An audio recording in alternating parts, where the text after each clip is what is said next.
திருச்சிற்றம்பலம். திருவருளும் குருவருளும் துணை நிற்க திருப்புகழில் 703வது பாடல் இன்று நாம் காண இருக்கின்றோம். இந்த பாடல் கோடை நகர் என்று சொல்லப்படும் வல்லக்கோட்டையில் பாடப்பெற்ற பாடல். இந்த பாடல்ல பூமியில பிறந்த நாம இந்த வாழ்க்கையிலேயே அழுந்தி போராடி துன்பப்பட்டு இதிலேயே உழன்று கொண்டு இல்லாமல் நமது இலக்கு என்ன என்பதை நமக்கு நினைவூட்டும் விதமாக அருணகிரிநாத சுவாமிகள் இப்பாடலை நமக்கு அருளி செய்துள்ளார். இந்த பாடலை முதலில் காண்போம். வெற்றிவேல் முருகனுக்கு அரோகரா. ஆதிமுத நாளில் எந்தன் தாயுடலிலே இருந்து அகமலமாகி நின்று புவி மீதில் ஆசையுடனே பிறந்து நேசமுடனே வளர்ந்து ஆலழகனாகி நின்று விளையாடி ஆதிமுத நாளில் எந்தன் தாயுடலிலே இருந்து அகமலமாகி நின்று புவி மீதில் ஆசையுடனே பிறந்து நேசமுடனே வளர்ந்து அழகனாகி நின்று விளையாடி பூதலமெல்லாம் அலைந்து மாதருடனே கலந்து பூமிதனில் வேணுமென்று பொருள் தேடி போகமதிலே உழன்று பாழ்நரகு எய்தாமல் உந்தன் பூவடிகள் சேர அன்பு தருவாயே. பூதலமெல்லாம் அலைந்து மாதருடனே கலந்து பூமிதனில் வேணுமென்று பொருள் தேடி போகமதிலே உழன்று பாழ்நரகு எய்தாமல் உந்தன் பூவடிகள் சேர அன்பு தருவாயே.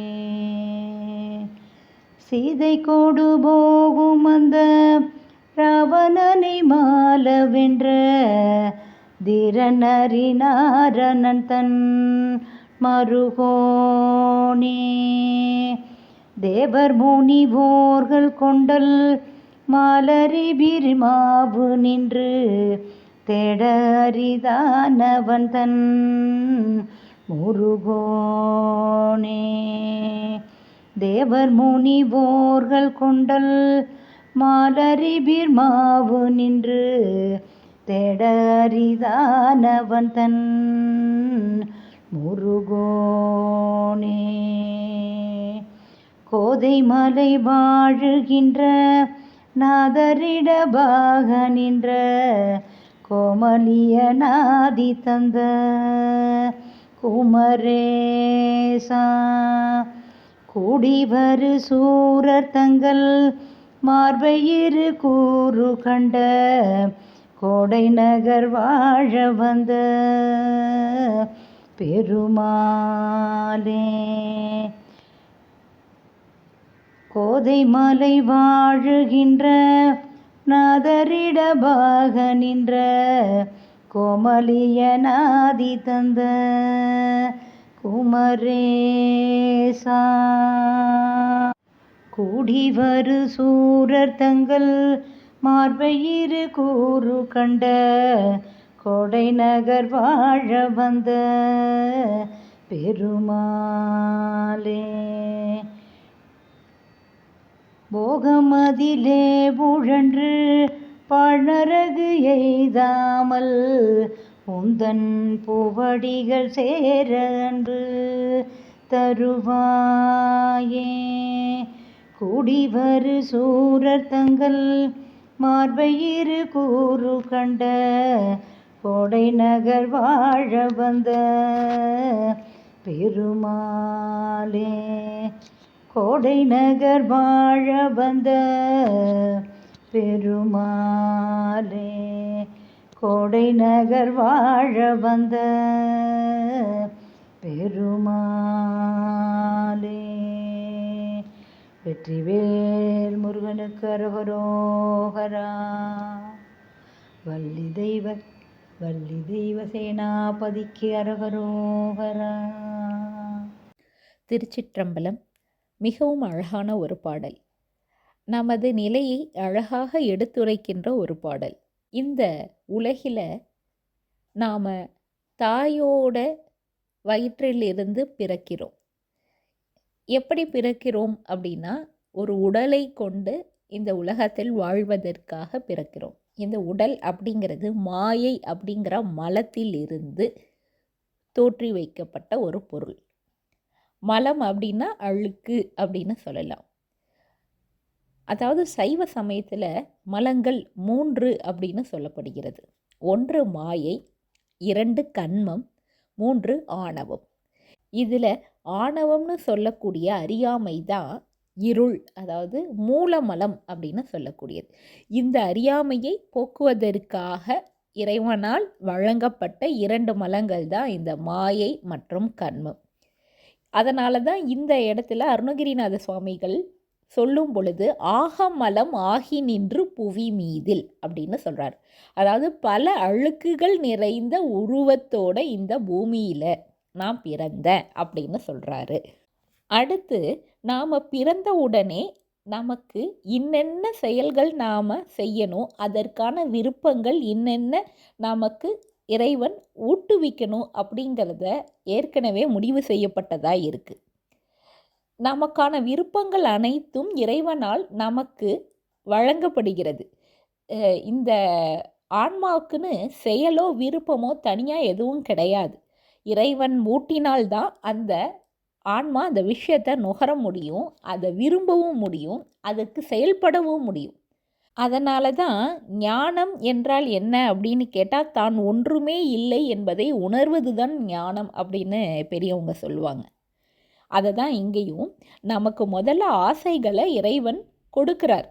ஆசைகளை முதல்ல கொடுக்குறார். அப்போ தான் அந்த பொருள் வரும் பொழுது அதை அனுபவிக்க முடியும் நம்மளால். அதனால் ஆசைகளை கொடுத்து அதை அனுபவித்து அதன் பின் அதன் உண்மைத்தன்மையை நம்ம புரிஞ்சு அதிலிருந்து விலகிறது அப்படின்னா மனதிலிருந்து விலகிறது, அதன் மேலே உள்ள ஈர்ப்பிலிருந்து விலகிறது. இதையெல்லாம் செய்கிறதற்காக தான் போகம் அப்படின்னு சொல்லக்கூடிய ஆசைகளை இறைவன் நமக்கு கொடுக்குறார். அதனால தான் இங்கே அருணகிரிநாத சுவாமிகள் ஆசையுடனே பிறந்து நேசமுடனே வளர்ந்து ஆள் அழகனாகி நின்று விளையாடி அப்படின்னு சொல்கிறார். அடுத்தது பூதலம் எல்லாம் அலைந்து, பூதலம்னா பூமி, பூமி எல்லா இடங்கள்லையும் நம்ம அலைஞ்சு மாதருடனே கலந்து பூமி அதனில் வேணுமென்று பொருள் தேடி. இதை திருவள்ளுவர் ஒரு இடத்துல சொல்லுவாங்க, பொருள் இல்லாதவருக்கு இவ்வுலகம் இல்லை, அருள் இல்லாதவருக்கு அவ்வுலகம் இல்லை அப்படின்னு. இந்த உலகத்தில் வாழணுன்னா கண்டிப்பாக பொருள் தேவை. அதனால் நம்ம பொருள் ஈட்ட வேண்டியதும் ஒரு கடமை ஆக நம்ம அதையும் செய்து கொண்டிருக்கிறோம். அதே மாதிரி திருமணம் செய்து கொள்வதும் கண்டிப்பாக ஒரு கடமை, இல்லற கடமை அப்படிங்கிறது கண்டிப்பாக ஒவ்வொரு மனிதர்களும் ஆற்ற வேண்டிய ஒன்றாக தான் இருக்குது. அதை தான் நம்மளோட சைவ சமயம் நமக்கு அறிவுறுத்துது. காரணம் என்ன அப்படின்னா, திருமணம் ஆகும் பொழுது தான் நாம் தான் என்கின்ற அகந்தை அந்த ஆன்மா விட்டொழிக்கும். அந்த அன்பு தன் இப்போ ஒரு உறவுக்குள்ளே செல்லும் பொழுது தான் அன்புங்கிறது ஊற்றெடுக்கும். அப்போ மற்றவர்களுக்காக விட்டு கொடுத்தல், தன் பிள்ளைக்காக தன்னை மாற்றிக்கொள்ளுதல், இந்த மாதிரியான செயல்கள் நடந்து அந்த ஆன்மா பக்குவப்படும். அந்த ஆன்மா பக்குவம் பெறணும் அப்படின்னா திருமணம் செய்து கொள்ள வேண்டும். அதுக்காக தான் சைவ சமயத்தில் திருமணம் என்பது ஒரு கட்டாயமாக சொல்லப்பட்டுச்சு. அதனால தான் பிற சமயங்கள்னு சொல்லக்கூடிய சமண சாக்கிய சமயங்களை நெறி அல்ல அப்படின்னு ஞானசம்பந்தர் புகட்டி அதை எல்லாத்தையும் விரட்டி மீண்டும் சைவமே நிலைநாட்டினார். அதையும் சிவபெருமானுடைய திருவருட்கருணையால் அதுவும் நடைபெற்றுச்சு. காரணம், ஒரு மனிதன் இல்லறத்தில் வாழ வேண்டும். அங்கே ஒருவருக்கொருவர் பணிந்து அவர்கள் பெற்றெடுத்த பிள்ளைகளை வளர்க்க வேண்டும். அவர்களுக்கு நல்ல போதனைகளை சொல்லிக் கொடுத்து ஒரு சிறந்த சமூகத்தை உருவாக்க வேண்டும். அதுலேயே அழுந்திடவும் கூடாது அப்படிங்கிறத அடுத்த வரியில் இங்கே சொல்கிறார். இப்படி போகமதிலே உள்ளன்று பால் நரகு எய்தாமல். இப்போ நம்ம இல்லற வாழ்க்கை செய்கிறோம், இல்லற கடமை செய்கிறோம், அவ்வளோதான் வாழ்க்கைன்னு அதுக்குள்ளாரையே அழுந்திடவும் கூடாது. அது நம்ம கடமை. அதை செய்து கொண்டே நம் வந்த வேலை என்னங்கிறதையும் கொஞ்சம் சிந்திக்கணும். அப்படி சிந்திச்சோன்னா நமக்கு இறைவனுடைய திருவடியை சேர வேண்டியது தான் நமது கடமைங்கிறது புரிஞ்சிடும். அதனால தான் உந்தன் பூவடிகள் சேர அன்பு தருவாயே அப்படின்னு சொல்கிறாங்க. நம்ம திருவள்ளுவரும் சொல்லியிருக்காங்க இல்லையா, பிறவி பெருங்கடல் நீந்துவர் நீந்தார் இறைவன் அடி சேராதார். அப்போ 10வது குறளில் சொல்லியிருக்கிறாங்க, இறைவனுடைய திருவடியை சேர்வது தான் நமது இலக்கு. அதற்காக நாம் நம்மை சற்று பக்குவப்படுத்தி கொள்ள வேண்டும், நாம் நம்மை நெறிப்படுத்தி கொள்ள வேண்டும். அதற்கு சில விஷயங்களிலிருந்து நாம் விலக வேண்டும், சில விஷயங்களை நாம் திருத்திக்கணும், நம்மளை மாற்றிக்கணும். அதுக்கெல்லாம் இந்த ப்ராசஸில் நமக்கு இந்த திருமணம், உற்றார், உறவினர், நண்பர் இவர்களுடன் சேர்ந்து சமுதாயத்தில் பயணிக்கும் பொழுது நாம் நமது தவறுகளெல்லாம் நாம் அறிந்து கொள்கிறோம். அதை நாம் வச்சிருக்கிற பற்று, மோகம் இதெல்லாத்தையும் நீக்கி சரியான திசைக்கு நாம் நெறிப்படுத்தி கொள்கிறோம். அதன் பின்னாடி இறைவனை நாம் சிந்திக்க துவங்கி இறைவன் மீது பற்று ஏற்பட்டு அவனை நாம் சென்று சேர்கிறோம். அதனால தான் அறநெறிப்படி வாழ நம்ம முயற்சிக்கணும் அப்படின்னு நம்ம சொல்கிறாங்க. இப்படி அறநெறியில் வாழ்ந்தால் தான் இறைவனை சிந்திக்கணுங்கிற அந்த ஒரு ஆசையை இறைவன் நமக்கு புகட்டுவான். ஏன்னா அவன் அருள் இருந்தால்தான் அவனை வணங்க முடியும். இந்த இறைவனை கும்பிடணுங்கிறது கூட ஒரு ஆசை. அந்த ஆசையை கூட இறைவன் கொடுத்தாதான் நமக்கு கிடைக்கும். அந்த ஆசை எப்போ நமக்கு இறைவன் கொடுப்பான்? நம்ம வாழ்க்கையில் சரியான பாதையில் நம்ம வாழ்ந்தோம் அப்படின்னா இறைவன் அந்த ஆசையை நமக்கு கொடுப்பான். அதை தான் இந்த இடத்துல உன் மேலே அன்பு செய்கிறதுக்கு நீ எனக்கு அருளணும் அப்படின்னு நம்ம அருணகிரிநாத சுவாமிகள் சொல்கிறாங்க. அடுத்த 4 வரியில் முருகப்பெருமானுடைய பெருமைகளை எல்லாம் சொல்கிறார். அதில் முதல்ல நாராயணனுக்கு மருமகனாக இருப்பவனே அப்படின்னு சொல்கிறார். அந்த நாராயணனுடைய பெருமையை கூறும் பொழுது சீதையை கவர்ந்து சென்றான் ராவணன். அப்போ அந்த ராவணனை பெரும் போரில் தோற்கடித்து வென்ற தீரனாகியவனாக நாராயணன் இருக்கின்றார் அப்படிங்கிறத சொல்லி அவருடைய மருமகனே அப்படின்னு போற்றுகிறார்.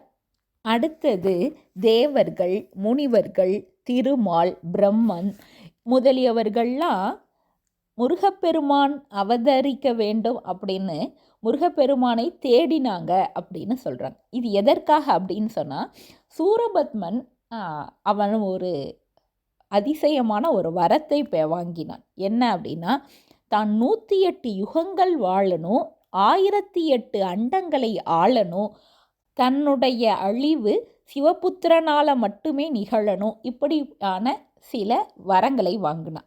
அதனால் அவன் 108 யுகங்கள் அவன் ஆட்சியில் அவன் வாழ்ந்த காலத்தில் பல தேவர்களையும் முனிவர்களையும் கொடுமைப்படுத்தினான். இந்திரனுடைய மகனான சயந்தனை சிறைப்பிடித்தான். இந்திரனுடைய மனைவியை கவர்ந்து செல்லறதுக்கு சூரபத்மன் தேவலோகத்துக்கு வந்தப்போ இந்திரன் தன் மனைவியோட பிரம்மபுரத்தில் போய் ஒழிஞ்சுக்கிட்டான். பிரம்மபுரம் அப்படிங்கிறது சீர்காழியை குறிக்கிறது. சீர்காழிக்கு போய் இந்திரன் சீக்கிரமாக முருகப்பெருமான் அவதரிக்கணும் அப்படின்னு சொல்லி சிவபூஜை செய்து கொண்டிருந்தார்.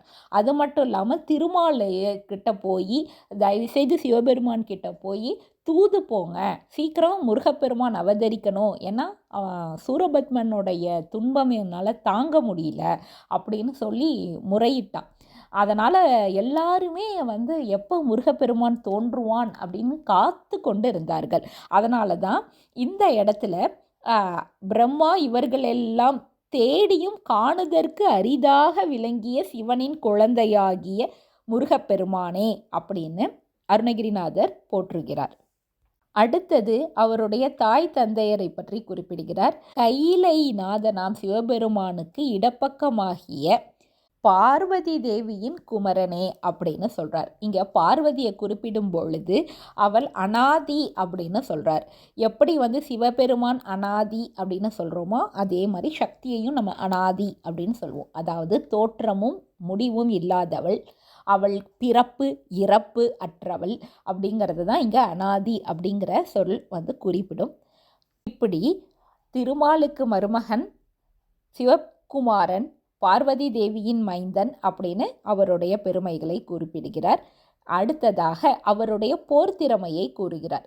இங்கே சூரபத்மனை போரில் வென்று இந்த உலகை காக்க வேண்டும், அதுதான் முருகப்பெருமானோட நோக்கம்.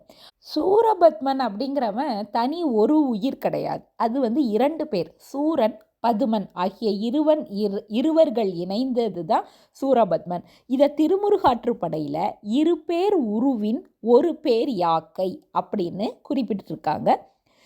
அதனால தான் சூரபத்மனை வதம் செய்ததும் முருகன் அந்த இருவரையும் மயிலாகவும் சேவலாகவும் மாற்றி விடுகிறார். அதனால தான் 2 உயிர் தனித்தனியாக பிரியுது. அது ஒன்று சூரனை குறிக்குது, 2வது பதுமனை குறிக்குது. அதை தான் இந்த இடத்துல அருணகிரிநாதர் கூடிவரு சூரர் தங்கள் மார்பை 2 கூறு கண்ட அப்படின்னு சொல்கிறார். அதாவது கூடி 2 பேரும் சூரனும் பத்மனுமா சேர்ந்து வந்தவங்களுடைய மார்பை 2ஆக பிரித்து சேவலாகவும் மயிலாகவும் மாற்றியவனே அப்படின்னு சொல்லி கோடை நகர் வாழ வந்த பெருமாளேங்கிறார். கோடை நகர் அப்படிங்கிறது இங்கே வல்லக்கோட்டை, ஸ்ரீபெரும்புத்தூர்லேருந்து 6 கிலோமீட்டர் தொலைவில் இருக்கக்கூடிய வல்லக்கோட்டையை குறிப்பிடுகிறது. இங்கே இருக்கக்கூடிய பெருமாளே அப்படின்னு முருகப்பெருமாளை போற்றுகிறார். இந்த பாடலை நாமும் தினமும் பாராயணம் செய்து இறைவனுடைய திருவடி அன்பை நாம் பெறுவதற்கு நாம் முயற்சிப்போம். திருச்சிற்றம்பலம்.